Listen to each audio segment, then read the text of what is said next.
Samantala, mga nasalanta naman po ng kalamidad sa Maguindanao, nakatanggap mula sa pamahalaan. Ang detalye ng balita mula po sa aming kasamang si Peng Alinio ng Radyo ng Bayan Davao.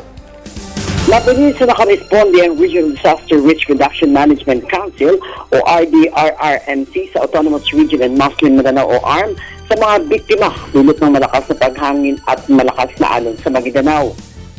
Ayon kay ARM Governor Mujin Hataman, na ang mga naapektuhan ng malalakas na hangin at alon ay ang 3 barangay ng Dato Udin Sinsuat, Maguindanao sa ARM.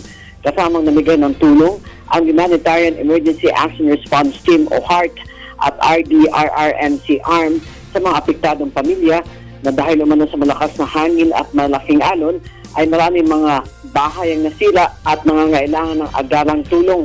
Samantalang ngayong araw, Huwebes, ay mamahagi rin ng tulong ang mga tauhan ng Department of Social Welfare and Development o DSWD ARM at nagsasagawa rin ng medical mission ang Provincial Health Office ng ARM sa mga biktima ng kalamidad.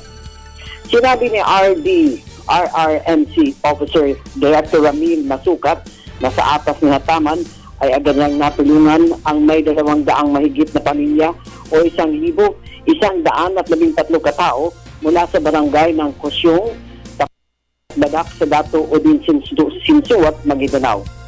Umaabot sa 26 na bahay ang matinding nawasak, kabilang ang isang bangka, at ang bahagyang nasira ay umabot din sa mahigit 200.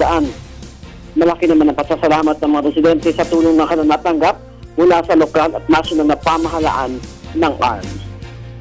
Para sa Telebisyon ng Bayan, Peng Alinio, Radyo ng Bayan, Davao.